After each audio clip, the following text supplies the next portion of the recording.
Halo guys, kembali lagi dengan aku Salsabile. Di sini aku bakal nyeritain tentang Ratu Elizabeth, ratu terkejam di dunia, yaitu yang membunuh banyak orang atau membunuh banyak gadis. Jadi langsung aja.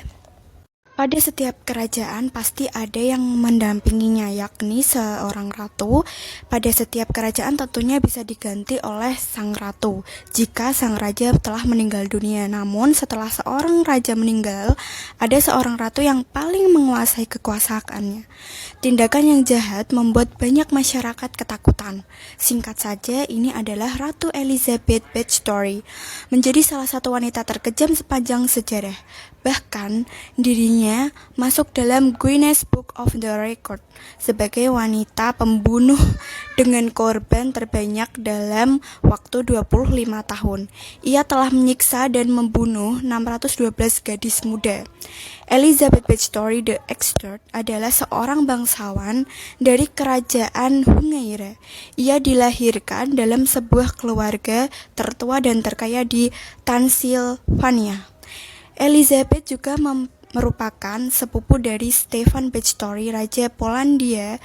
Langsung saja kita ke kisahnya guys.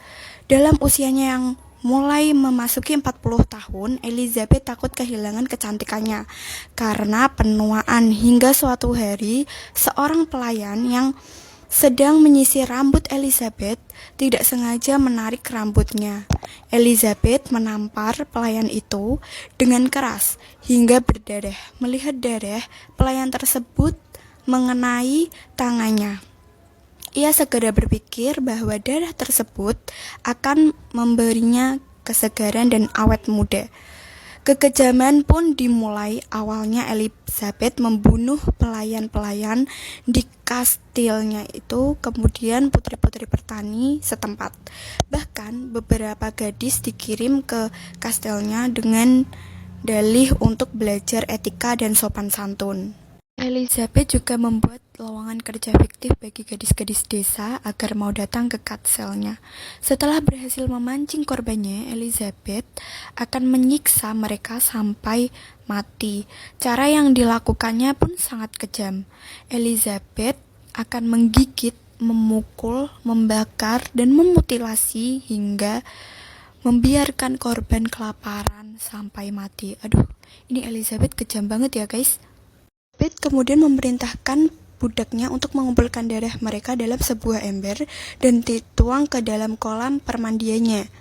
Setelah itu Elizabeth hanya akan memilih darah wanita muda yang masih perawan.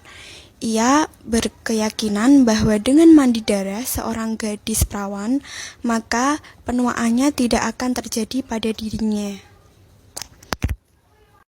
Agar tidak mencurigakan, Elizabeth akan memakamkan para korban dengan prosesi pemakaman dengan pendektaan agama. Namun, hal ini tidak bertahan lama karena jumlah korban semakin banyak. Pendeta menolak untuk melakukan tugasnya karena gadis-gadis yang meninggal ini tidak diketahui penyebabnya apa dengan kematiannya tersebut. Lalu saat Nadasti meninggal karena perang, disitulah muncul desas-desus kasus dari Ratu Elizabeth membunuh ratusan gadis muda sehingga ia dipanggil untuk sidang, tapi ia menolak awalnya. Lalu setelah diproses, maka Elizabeth dinyatakan bersalah. Ia dijatuhi hukuman mati, tapi Elizabeth hanya mampu bertahan selama 14 tahun saja karena dikabarkan Ratu Elizabeth ini sakit. Jadi itu kisah Elizabeth yang sangat kejam. Gak tahu lagi kejam banget karena hanya dengan memutilasi, menyiksa, dan membunuh para korban atau para gadis-gadis sebanyak 612. Itu sangat gak wajar banget guys. Ratu Elizabeth kejamnya kayak apa. Oke guys, sekian dari aku. Terima kasih sudah mendengarkan. Thanks for watching.